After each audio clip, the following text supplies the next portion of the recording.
Assalamu alaikum.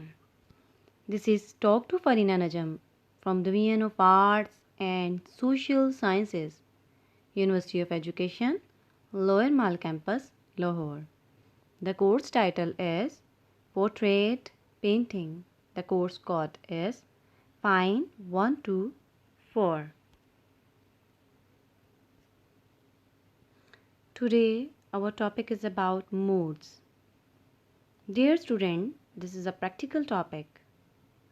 First of all, I would like to explain about this topic. Moods. In art appreciation, the general atmosphere or state of mind and feelings that a work of art generates. For example, the mood of a painting could be disturbing or calm, dark or energetic.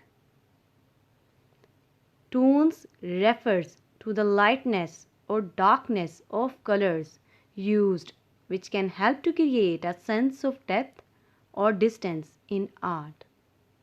Artists use light and dark colors to convey a mood or emotion.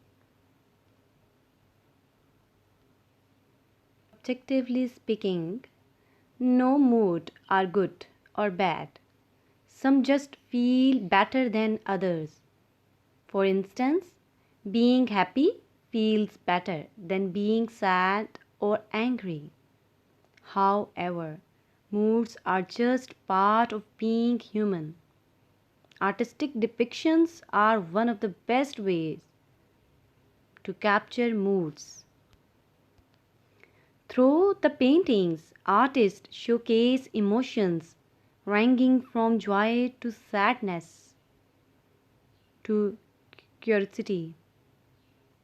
With these pieces, you can think about moods and how they affect you. How can you create it? Color is one of the most effective ways to create a mood in a work of art.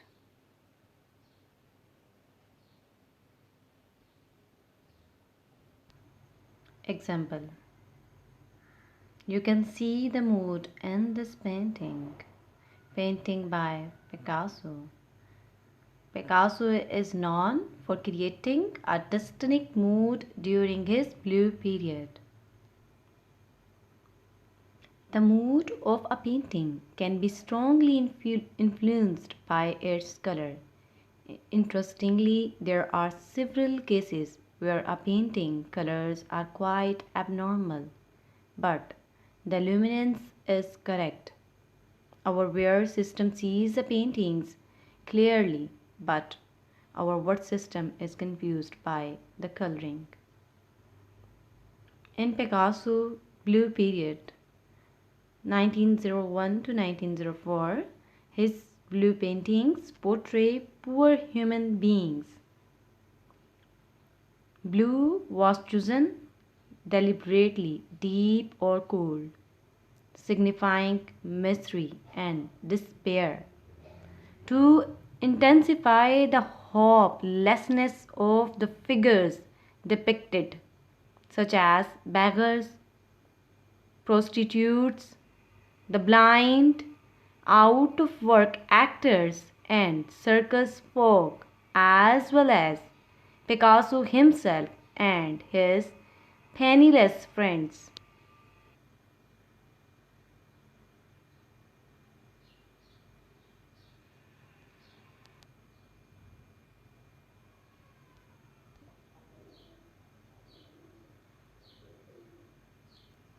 The Blue Period dramatizes the artist as an outcast from society.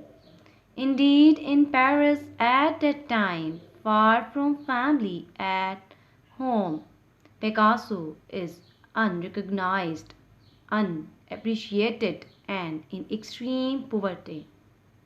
Moreover, as Jamin, his closest friend at the time, wrote, Picasso believed art to the son of sadness and suffering. That sadness lent itself to meditation. And that suffering was fundamental to life. If we demand sincerity of an artist, we must remember that sincerity is not to be found outside the realm of grief.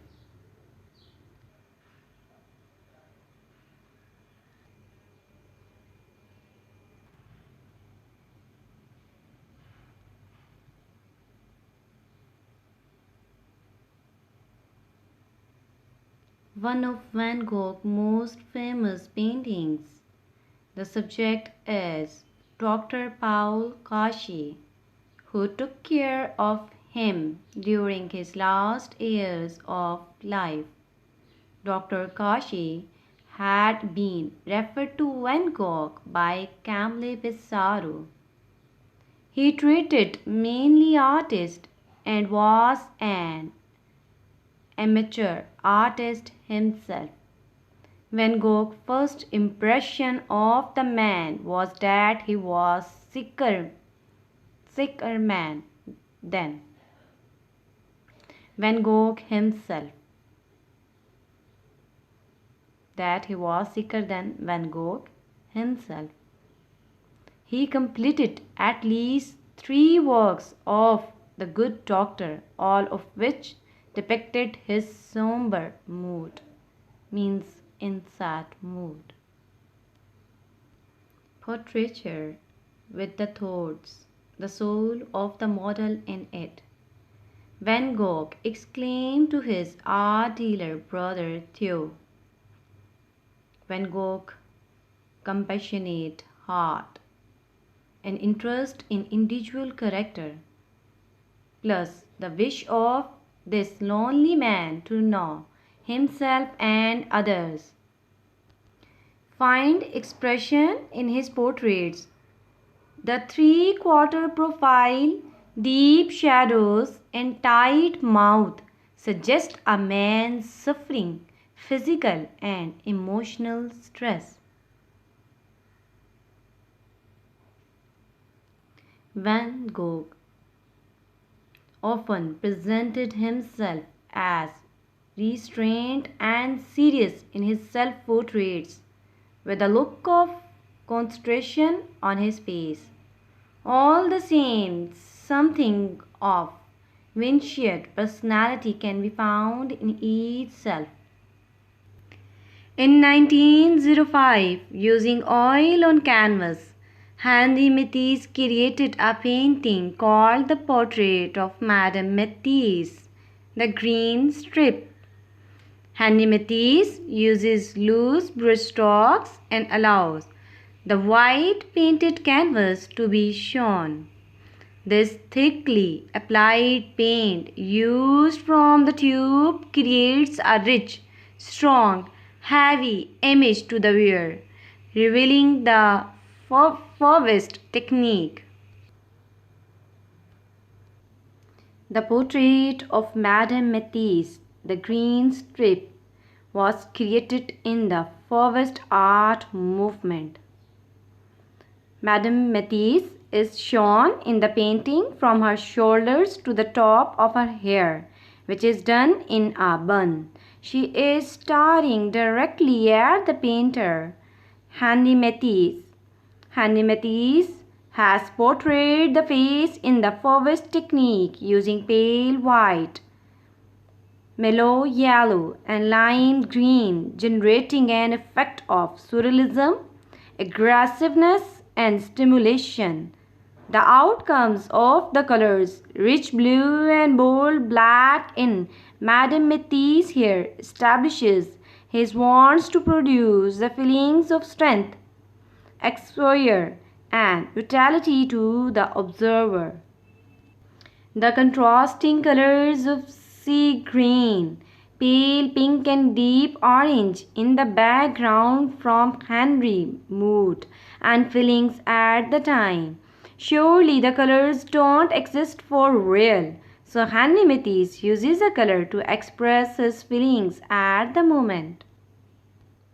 The scream conveys the feeling of despair along with a range of other powerful emotions that an onlooker is forced to observe. With the intentional use of strong lines, both straight and curved, Monk brushstrokes move the audience's eyes directly toward the distressed figure. In 1892, Monk painted a precursor of the scream called Sick Mood at Sunset, Despair.